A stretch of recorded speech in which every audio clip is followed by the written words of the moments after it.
కేంద్ర ప్రభుత్వం నుంచి 400 కోట్ల రూపాయలు మాకు రాయితీ వస్తే, మేం చేసిన పని వల్ల రాయితీ వస్తే ఆ క్రెడిట్ను తన ఖాతాలోకి వేసుకోవడానికి పడరాని పాటలు పడతా ఉన్నాడు. వాళ్ళు ఎవరు, వాళ్ళ ఎంపీ, వాళ్ళ మంత్రి, కేంద్ర మంత్రి, వాళ్ళ ఎంపీ పెమ్మసాని, ఆయన ట్వీటు మాట్లాడడం అసలు నాకు ఆశ్చర్యం అనిపిస్తుంది.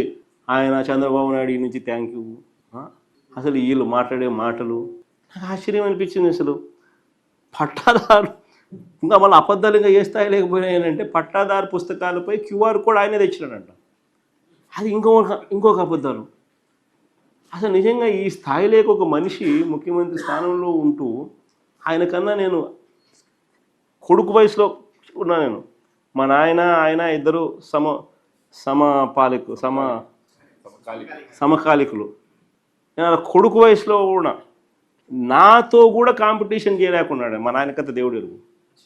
నేను చేసిన దానికి కూడా క్రెడిట్ కూడా ఆయనే తీసుకోవాలని అనేది పాకులాడుతూ ఉంటే ఈ మనిషి ఏమనుకోవాలి? ఈ మనిషి అసలు రీసర్వేలో ఏపీ ప్లాటినం గ్రేడింగ్ను సాధించింది అని కేంద్ర ప్రభుత్వం డిసెంబర్ 20, 2023లో పార్లమెంట్లో అడిగిన ప్రశ్నకు సమాధానంగా వాళ్ళు పొందుపరిచిన reply platinum grade Andhra Pradesh government సాధించింది అని 2023 డిసెంబర్లో పార్లమెంట్లో అడిగిన ప్రశ్నకు సమాధానంగా వాళ్ళు పొందుపరిచినారు. 168 districts of states of which AP is part have completed 99% and above of the work on 6 components. As per 23-24 annual report of Ministry of Rural Development Government of India, Andhra Pradesh is amongst the states that completed more than 90% of the work with respect to the following.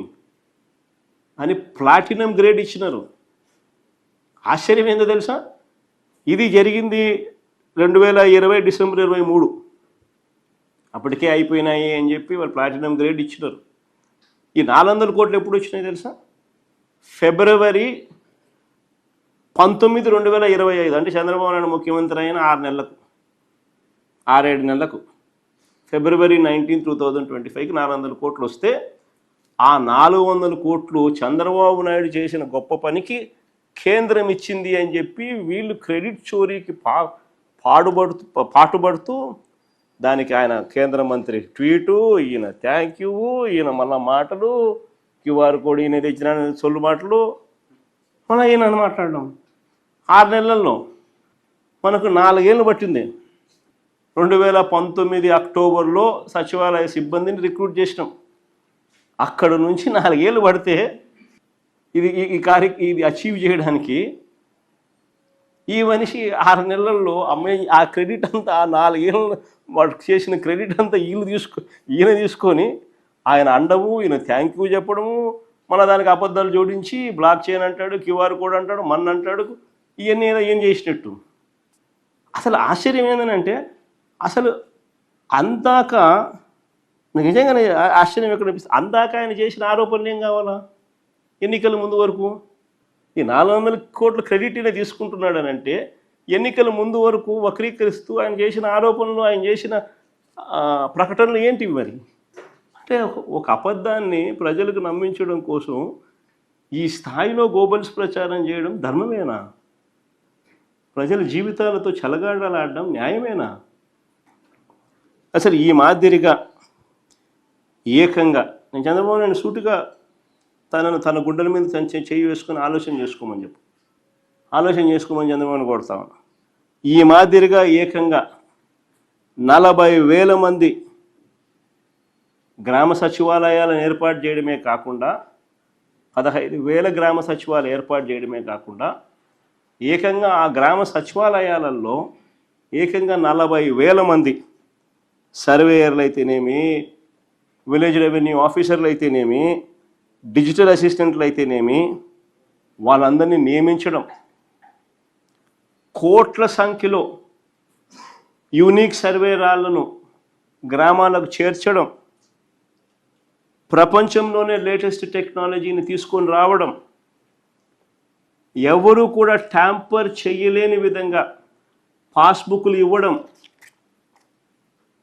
Sub divisions చేసి, mutation చేసి, unique land parcel ID ఇచ్చి, పాస్బుక్లో జియో ట్యాగింగ్తో land మ్యాప్లు పెట్టి, advanced security ఫీచర్స్తో QR code పొందుపరిచి పాస్బుక్ ఇచ్చి, ఆటోమేటిక్ మ్యూటేషను ప్రోటోకాల్లో భాగంగా ఆటోమేటిక్గా జరిగిపోయే సబ్ డివిజన్ జరిగేట్టుగా వ్యవస్థలోకి మార్పులు తీసుకొచ్చి, రియల్ టైం అలర్ట్స్తో మీ భూమి పోర్టల్ను, ఏపీ గవర్నమెంట్ పోర్టల్ను అప్డేట్ చేసిన ఈ భూ రికార్డులు ఆటోమేటిక్గా మీకు అలర్ట్స్ వచ్చే విధంగా మార్పులు తీసుకొచ్చి దాదాపుగా 6,000 కోట్లకు పైగా ఖర్చు చేసి 6,000 కోట్లకు పైగా ఖర్చు చేస్తూ ఉన్న పథకం ఇది. This programme is 6,000 crores. 6,000 కోట్లకు పైగా ఖర్చు చేస్తూ ఉన్న పథకం. 40,000 మంది ఉద్యోగస్తులు గత 4-5 ఏళ్ళగా వాళ్ళ శ్రమ ఉంది, వాళ్ళ కష్టం ఉంది, టెక్నాలజీ ఉంది, కోట్ల సర్వే రాళ్ళున్నాయి. ఇంత ఎఫర్టు రైతులకు, భూ యజమానులకు ట్యాంపర్ చేయలేని విధంగా పాస్బుక్లు వాళ్ళకి ఇవ్వాలని తాపత్రయం. అందుకనే పథకం పేరు కూడా భూ హక్కు భూరక్ష స్కీమ్, జగనన్న భూ హక్కు భూరక్ష స్కీమ్. ఈరోజు ఎవరిచ్చినారు నీకు అవకాశము? కనీసం ప్రజలు నాకు ఓటేశారు, ఈ ఓటుతో నేను ఒక ముఖ్యమంత్రిగా 5 సంవత్సరాలు చలామణి అవుతున్నాను కాబట్టి ప్రజలకు సేవ చేద్దామనే ఆలోచన లేకుండా ప్రతి ఒక్క చోట నువ్వు దైవాంశ సంభూతుడు అనే విధంగా ఈరోజు ప్రతి ఒక్కరి ఇంట్లోకి నీ బొమ్మలు పంపించుకోవడము, నీ రంగులు పంపించుకోవడము, మీ యొక్క కార్యకర్తలను పంపించి దోపిడీలు చేయడం చేసినావు తప్పితే ఈ గత 5 సంవత్సరాలు ఏం చేసావు? ఈరోజు క్రెడిట్ చోరీ అంటున్నావు. మీ వాళ్ళు మాట్లాడతారు, పేటీఎం వాళ్ళు హాస్యాస్పదంగా మాట్లాడతారు.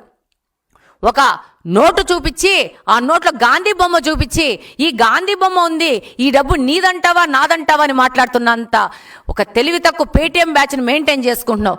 గాంధీ గారికి, నీ వైకాపా పార్టీకి, ఆ వైకాపా పార్టీలోని నాయకులకి నక్కకు నాగలోగానికి ఉన్న తేడా ఉంది. అసలు గాంధీ మహాత్ముడితో మీరేంటి అసలు పోలిక పెట్టుకోవడము? గాంధీ మహాత్ముడు ఎవరు? నువ్వెవరు? నువ్వు లక్షల కోట్లు దోచుకున్న ఒక పార్టీ పెట్టుకొని ఒక పొలిటికల్ బుస్కుల్లో లక్షల కోట్లు దోచుకున్న దుర్మార్గుడివి, ప్రజల సొమ్ము దోచుకున్న దుర్మార్గుడివి, ఒక అవినీతి పరుడివి. అవినీతి పార్టీ మీది. గాంధీ మహాత్ముడితోనా మీరు పోటీ పడేది? గాంధీ మహాత్ముడితోనా మిమ్మల్ని పోల్చుకుండేది? అసలు మనకి ఏదైనా మాట్లాడేటప్పుడు సిగ్గు పడతాము, సిగ్గు అనేది ఉండదా మనకు? ఈరోజు ప్రజలందరూ చాలా సంతోషంగా ఉన్నారు. వారు పట్టాదారు పాస్ పుస్తకాలు తీసుకొని దాని ముందున్న రాజముద్ర తీసుకొని రాజసంగా ఇది మా పట్టాదారు పాస్ పుస్తకం అని చెప్పి అందరు తెలియజేసుకుంటా ఉన్నారు. ఈరోజు మీరు ముఖ్యంగా గమనిస్తే ఈరోజు ఏందో క్రెడిట్ చోరీ జరిగింది అంటున్నారు. 2020 జూలై 2వ తేదీ జీవో నెంబర్ 164లో, అలాగనే అదే ఏడాది 17వ తారీఖున జారీ చేసిన జీవో నెంబర్ 350 పూర్తిగా పరిశీలిస్తే రీసర్వే క్రెడిట్ టోటల్ తెలుగుదేశం పార్టీదే. 2018వ సంవత్సరంలో ఒక పైలట్ ప్రాజెక్టు లాగా తెలుగుదేశం పార్టీ భూ రీసర్వే అనేది స్టార్ట్ చేసింది. దాని కంటిన్యూయేషన్ మాత్రమే మీరు చేశారు, వైకాపా పార్టీ చేసింది. అలాగనే CORS నెట్వర్క్ ద్వారా రీసర్వే చేపట్టాలని చెప్పి ఇచ్చిన పరిపాలన అనుమతులు కానీ, టెక్నికల్ ఆర్డర్లు కానీ వైసీపీ ప్రభుత్వము యొక్క బండారం మొత్తం బయటికి తీసుకొస్తుంది. ఈరోజు మీరు 10 మంది పేటీఎం బ్యాచ్తో మీరేదో పేమెంట్ చేసుకొని వాళ్ళతో మాట్లాడిస్తే ప్రజలు ఆ మాటలను చూసి నమ్ముతారు అనుకోవద్దండి. మీ మాటలు నమ్మరు కాబట్టే, మీ మాటలతో మోసపోయినామని తెలుసుకున్నారు కాబట్టే 2024వ సంవత్సరంలో 164 సీట్లతో కూటమి ప్రభుత్వాన్ని గెలిపించడం జరిగింది. అసలు మా కడప జిల్లాలోనే బద్వేలు కానీ, రాజంపేట కానీ, తంబల్లపల్లె కానీ మా యొక్క తప్పిదాలతో ఓడిపోవడం జరిగింది. కానీ అవి కూడా మా సీట్లే. మీరు సింగిల్ డిజిట్లో ఆగిపోవాల్సిన వాళ్ళు. ప్రజలు మీ యొక్క దురాగతాలకి, మీ యొక్క దౌర్జన్యాలకి కంప్లీట్గా అవగాహన ఉంది ప్రజలకి. ఈరోజు ఎక్కడ ఈ యొక్క పట్టాదారు పాస్ పుస్తకాలు పోతే ఇంత మంచి పని చేసింది కూటమి ప్రభుత్వం అని ప్రజలందరూ అనుకుంటున్నారని చెప్పేసి పొల్లోమని చెప్పి వచ్చి ఇది క్రెడిట్ చోరీ అంటున్నారు. డెఫినెట్గా క్రెడిట్ చోరీ గురించి మాట్లాడే ముందు మీకైతే మాత్రము ఒక క్రెడిట్ అయితే ఇస్తున్నాం. ఈరోజు రాష్ట్రంలో భూ వివాదాలు సృష్టించి రెవెన్యూ వ్యవస్థను సర్వనాశనం చేసి అలాగనే ప్రజలను భయాందోళనకు గురి చేసి క్రెడిట్ మాత్రం మీకే ఇస్తూ ఉండం. ఈరోజు గాంధీ మహాత్ముడిని జగన్ గారితో పోల్చి సంస్కృతి మీకే క్రెడిట్ ఇస్తున్నాం. కాబట్టి మీరు సాధించుకున్న క్రెడిట్ తీసుకునే ఉద్దేశం ఈ రాష్ట్రంలో ఎవరికి లేదు, ఏ పార్టీకి లేదు. ముఖ్యంగా తెలుగుదేశం పార్టీకి మీరు సాధించుకున్న మీ క్రెడిట్ చోరీ చేయాల్సిన అగత్యము, అవసరము, అవకాశం మాకు అసలు లేనే లేదు. ఈరోజు మీరు ముఖ్యంగా గమనిస్తే సిఫార్సు జీవోగా 2018 సెప్టెంబర్ 25వ తేదీన ఈ 1348ను వైసీపీ పార్టీ మెన్షన్ చేయడము మీరు గమనించవచ్చు. అలాగనే తెలుగుదేశం పార్టీ చేసిన భూ సర్వే చేసి ప్రజలని యొక్క ఆస్తులను కాపాడే యొక్క ప్రయత్నాన్ని ఈ యొక్క దాన్ని ముందుకు తీసుకుపోవాలి. కాబట్టి ముందుకు తీసుకుపోయి అందు ద్వారా మీరు ఏ విధంగా ప్రజల ఆస్తులని దోచుకోవాలన్న దాంతో ఈ భూ సర్వేని 5 సంవత్సరాలు వాడుకున్నారు తప్పితే ఏ ఒక్క రైతు, ఏ ఒక్క పౌరుడు మిమ్మల్ని చూసి భయపడని రోజు ఏ రోజన్నా ఉండిందా గత 5 సంవత్సరాల్లో? ముఖ్యంగా మిమ్మల్ని మీరు ప్రశ్నించుకోవాలా. ఈరోజు ఈ యొక్క 2024 ఎలక్షన్ తర్వాత కనీసము ఒక మనస్సాక్షిని ప్రశ్నించుకోవాలా వైకాపా పార్టీ నాయకులు. అది మానేసి ప్రజల మీద దౌర్జన్యాలు చేయడము, ప్రజలను రకరకాల రప్ప అనే మాటలు మాట్లాడుకుంటూ ప్రజల్ని బెదిరించాలనుకోవడము, పీపీపీ విధానం ద్వారా ఎవరన్నా కాలేజీలు తీసుకుంటే మేము వచ్చి లోపలేస్తామనుకున్నాం. కానీ ప్రజలంతా గమనిస్తున్నారు, మీ మాటలను గమనిస్తున్నారు, మీ చేష్టలను గమనిస్తున్నారు, మీరు చేసే డ్రామాలను గమనిస్తున్నారు. మామిడికాయలు కొనుక్కొచ్చి రోడ్ల మీద వేసినంత మాత్రాన ప్రజలకు అవగాహన లేదనుకుంటున్నారు. వాస్తవం ఒకటి ఉంటుంది, అబద్ధం ఒకటి ఉంటుంది. అబద్ధం తెలుసు ప్రజలకి, వాస్తవము తెలుసు. అది తెలుసుకున్నారు కాబట్టి 2024వ సంవత్సరంలో ప్రజలందరూ ఒకటే మాట మీద ఈ వ్యక్తి మాకు వద్దు, ఈ పార్టీ మాకు వద్దు, దీనివల్ల మా భవిష్యత్తుకు నష్టము, దీనివల్ల మా పిల్లలకు భవిష్యత్తుకు నష్టము. ఒక్క డిఏసి కూడా నడపలేదు 5 సంవత్సరాల్లో. ఈరోజు కూటమి ప్రభుత్వం 16,000 మందికి ఒక సంవత్సరం లోపల డిఏసిని ప్రకటించి పరీక్ష నడిపి వాళ్ళకి పోస్టింగ్లు ఇచ్చి ఆర్డర్లు ఇచ్చి వాళ్ళు ఈరోజు స్కూళ్ళలో పనిచేస్తున్నారు. ఒక్క కానిస్టేబుల్ రిక్రూట్మెంట్ జరగలేదు మీ వలన. దాదాపు 6,000 మంది కానిస్టేబుల్స్ రిక్రూట్ అయ్యి అందులో ఎంతోమంది ఆడపిల్లలు సంతోషంగా పోయి 5 సంవత్సరాల నుంచి మా టైము, మా డబ్బు అంతా వృధా చేసినాడు ఈ పార్టీ నాయకుడు.